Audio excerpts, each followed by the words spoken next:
Sådan. Så får vi ham jo med. En lille søde, lille frittedreng, Sebastian. Er han ikke bare sød? Det synes jeg, han er.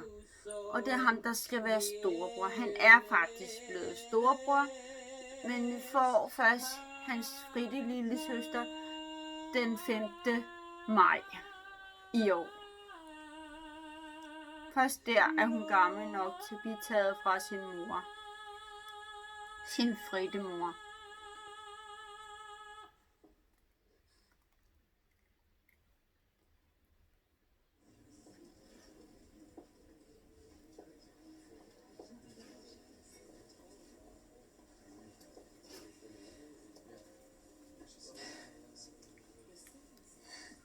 Nå, nå Sebastian. Er du en god dreng? Hvad, Sebastian?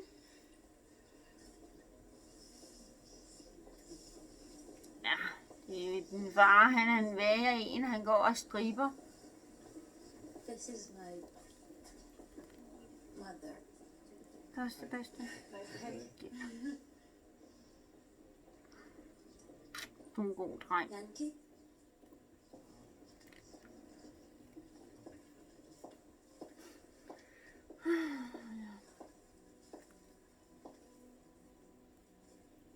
Wann bist du angekommen? Wenn du zarte her und die singst. Nå. Sebastian. Ja, nu prutter du altså lidt igen, Sebastian, min dreng. Har du lidt luft i din mave?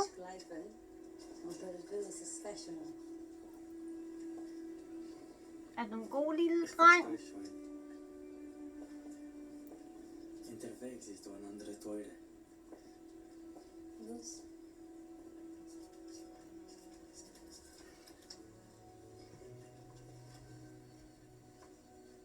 Ja. 50. Komm.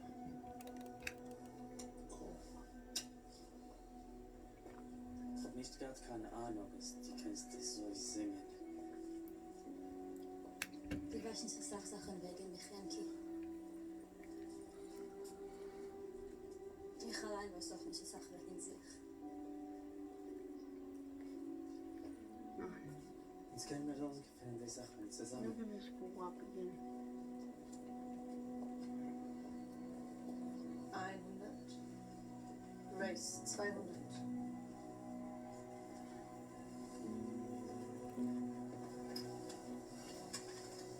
All. All in. Ich schlafe in der Hotel.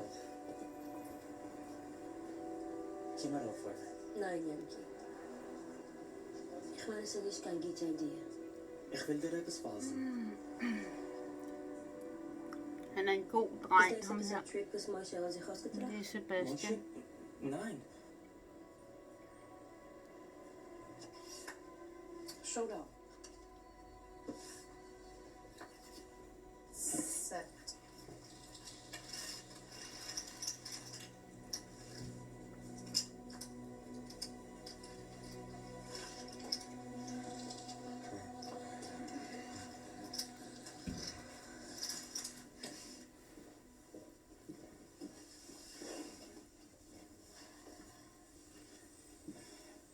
Ich habe das gesehen, getracht von dir. Nein, Yankee, please. Ich kann tun es. Nee. Mach es auf.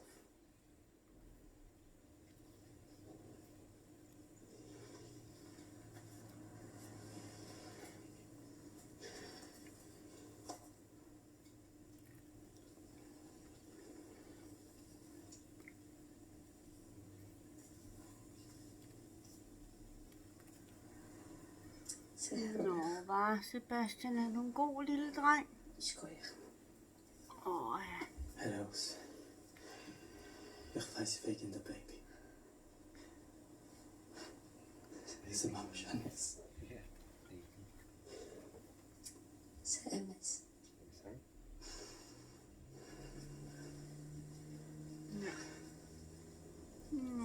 Sebastian. Ja, du er sådan en god lille dreng, ikke også?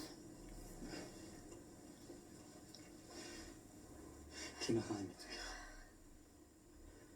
انت فاهم انا مش بخي سيز alt was uns haben gefällt besti Takke. hand von dir gesehen in den Ja, ob ich mich du er så der sød. Ikke også, Sebastian? sind wir gewesen so glücklich damals Jeg prøver lige den her på dig. Ik ben glücklich, weil ich habe gemeint, dass Hassan erhoben mit dich. Vertan, der Unheit für ein neues Leben. Aber dann stimmt ich werde unheimlich noch einmal Du hast gesagt, dass du wirst dich geht. ich sage gewesen der größte mistake in meinem Leben Hvad står der? Es sind nicht nur das. anders wird sein anderes jetzt als ein Sommer Es sind nicht so pushen. ich weiß Feber. Så er en hej og wir feber. ständig gewesen versorgt Sebastian. ich habe mich angeredet dass etwas ist wrong mit dir aber gut nicht ist wrong mit dir bist du nicht anders du hast das allein gesucht bei unserer Show so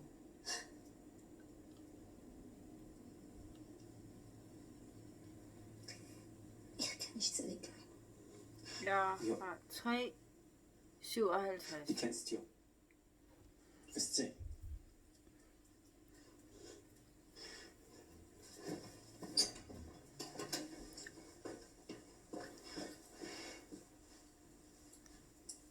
ich bin noch ein anderes. Janki, Du glaubst mich nicht. stop. Stop. Stop. Nein.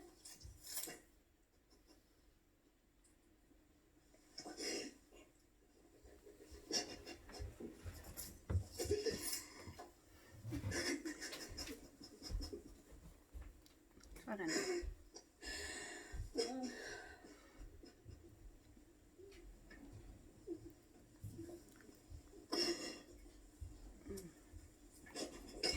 Und jetzt? Nå, Jetzt bist du schon glauben. du er sådan en sød dreng. Sitze ich bei Janki. Du verstehst nicht. Sitze ich bei.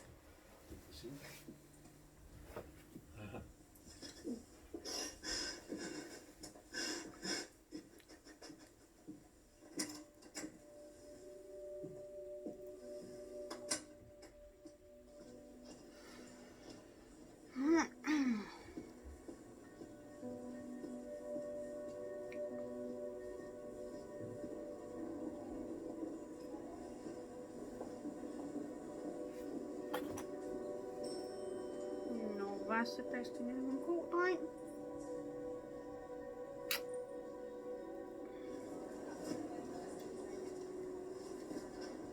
Mr. Shapiro. Du er faktisk bare så sød, ikke også? Sebastian, min dreng. baby.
være sådan en sød lille dreng.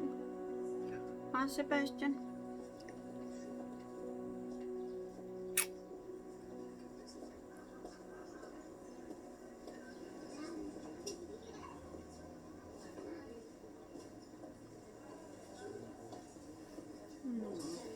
Skal vi se, hvor langt du er.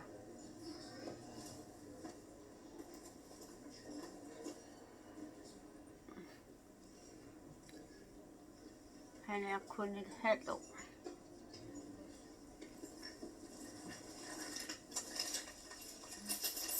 Men det er ham, der er ældst. Hans lille søster er ikke så gammel.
Mind-blowing. I have to keep reminding myself. Ej, det er sjovt at se, hvordan de har optaget dem.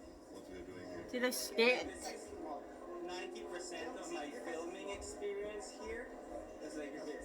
To come over here to do a show set in Williamsburg, to do it in Berlin, it's kind of a, you know, it plays with my head.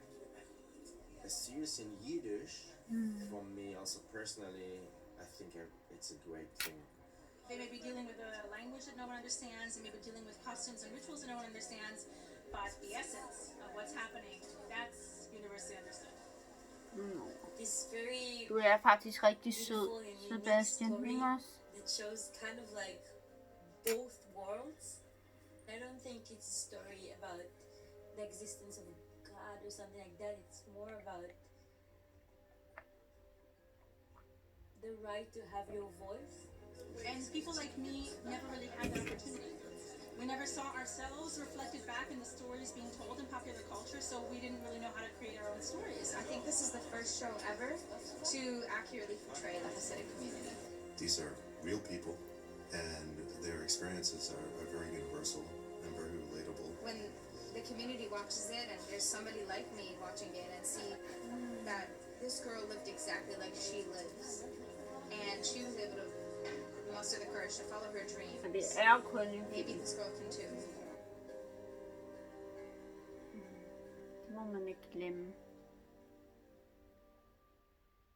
When I met Anna and Alexa and when I became friends with them, I realized that if anybody's ever going to be able to really grasp what this story is about and to really execute it in a way that is going to have a positive cultural impact, it's these women. After I met Deborah, I read her book and I thought it was amazing. I mean, I read it in one sitting. I couldn't put it down. And then she said, well, why don't you make my book into a TV show? Anna and I wanted to make a show for a while in which we could work through a lot of the topics we discuss a lot, especially about being Jewish in Germany. To me, the story is about a young woman who is searching for herself and she's searching for her community in the world.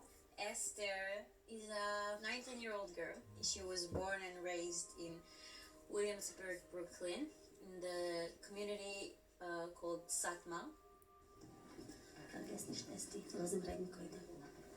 She grows up in a very religious neighborhood and frees herself from an unhappy arranged marriage and flees to Berlin. Her story is unique and romantic. We just felt it was so different that somebody who would leave this very insular community